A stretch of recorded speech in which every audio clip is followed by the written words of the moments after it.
Aí o inventário, ele é então aquela formalidade que vai incluir aquilo que o testamenteiro, que o testamenteiro dispõe, né, no documento, e ele vai então levar ao inventário para que a vontade do testador seja realizada através então agora do inventário, destinando conforme o testamento estabeleceu.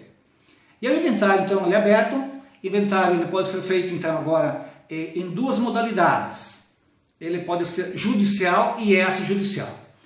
O judicial é aquela modalidade que sempre existiu, que ele é feito diante da justiça, que em alguns casos ele continua sendo obrigatório. Mas surgiu, alguns anos para cá, uma modalidade nova, então, que é o inventário extrajudicial. Esta modalidade de inventário extrajudicial, ele se equivale ao inventário judicial. A diferença que nós podemos que ocorre é que o inventário extrajudicial ele não sofre o crivo do juiz. Essa é uma questão assim que precisa ser observada. Além do mais, o inventário extrajudicial não se aplica quando houverem qualquer tipo de litígio, isto é, tem que ser consensual integralmente. É uma escritura pública que é feita em cartório, que os herdeiros assinam, né, e lá estando tudo expresso como será destinado. E o cartório, ele tem então a responsabilidade justamente de fiscalizar para ver se todos os herdeiros que constam da certidão de óbito estão lá lançados como herdeiro, embora possam renunciar, mas terão que assinar. Então aqueles que estão na certidão de óbito serão os herdeiros que deverão participar do inventário. Essa modalidade extrajudicial, ela vem sendo bastante utilizada, porém tem uma limitação também que que não pode haver herdeiros incapazes, tanto por idade, né, como também por doença mental. Havendo incapaz ou havendo litígio, então o inventário obrigatoriamente terá que ser feito pela via judicial. Com relação a escolher a modalidade, se ambos preenchem os requisitos, que poderia ser então, na hipótese de serem todos capazes e não haver litígio, poder então escolher quais das modalidades, judicial ou extrajudicial. Nessa hora, evidentemente que um advogado também é que vai poder auxiliar nessa decisão, porque tem que se levar em conta algumas questões. Por exemplo, o tempo que o inventário extrajudicial pode ser feito depois de reunidos os documentos num ato em cartório. Então, documento extremamente rápido. A outra questão que tem que ser levada em conta é com relação aos custos. De maneira geral, depende estado por estado, mas de maneira geral, o extrajudicial se torna mais vantajoso para pequenos patrimônios. Para patrimônios mais expressivos, o judicial tem se mostrado mais econômico, em razão dos custos de escritura. Em alguns estados da federação são menores, outros maiores, mas essa análise tem que ser feita por um advogado, porque tem algumas variantes que podem ser determinantes para escolher então, a modalidade que seja utilizada. Sempre observando que cautelas sempre são necessárias de ser tomadas no caso da modalidade ser escolhida, porque é comum que isso aconteça de que algum filho não conste da certidão de óbito, por esquecimento ou por intencionalidade. Não foi incluído, porque os irmãos não reconhecem como herdeiro, e quem declara é quem vai perante o cartório dizer quem são os filhos no momento de fazer então o atestado de óbito e por consequência a certidão de óbito. Então quem não consta a certidão de óbito, o cartório também não tem a responsabilidade de fiscalizar se há algum outro herdeiro.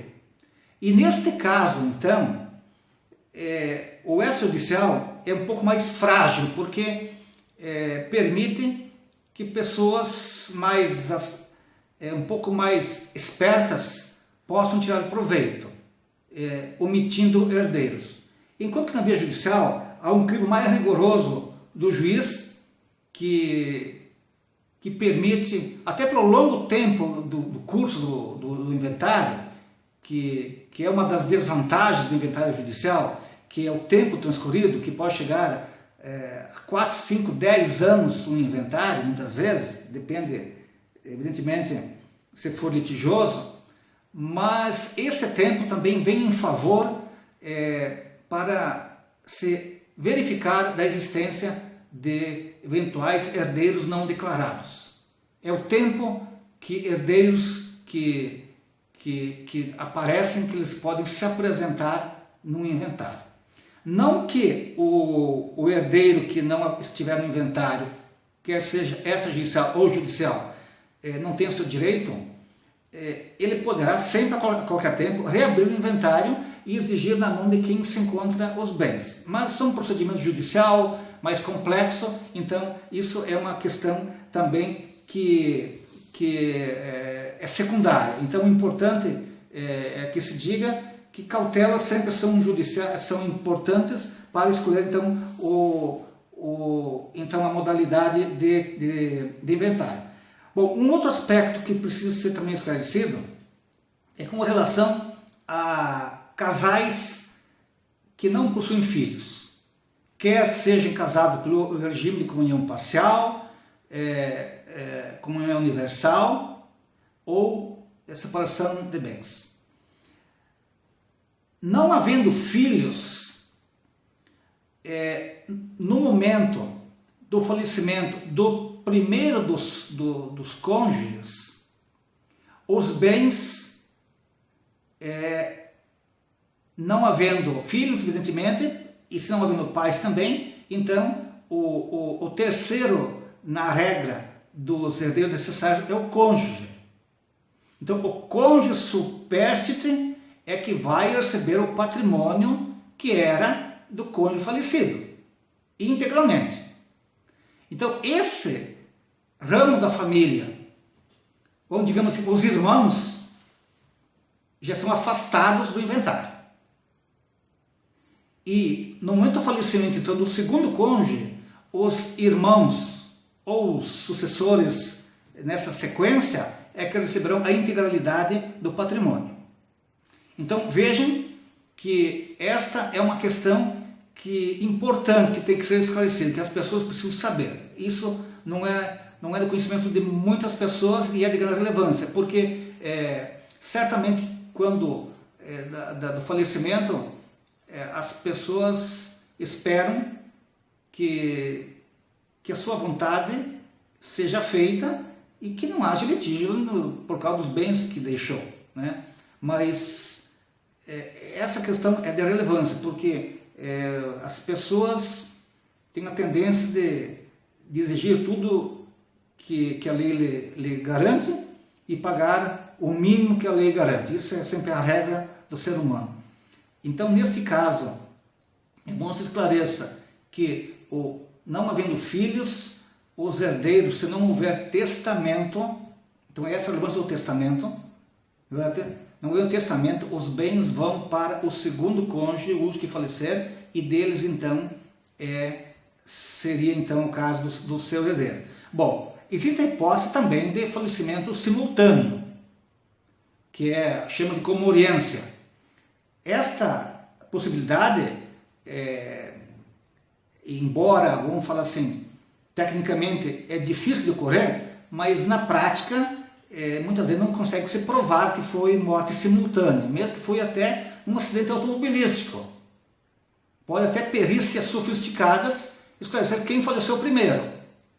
Então, depois da morte, havendo patrimônio, há sempre uma grande possibilidade de litígios, de brigas entre os herdeiros para ver de quem que é a herança.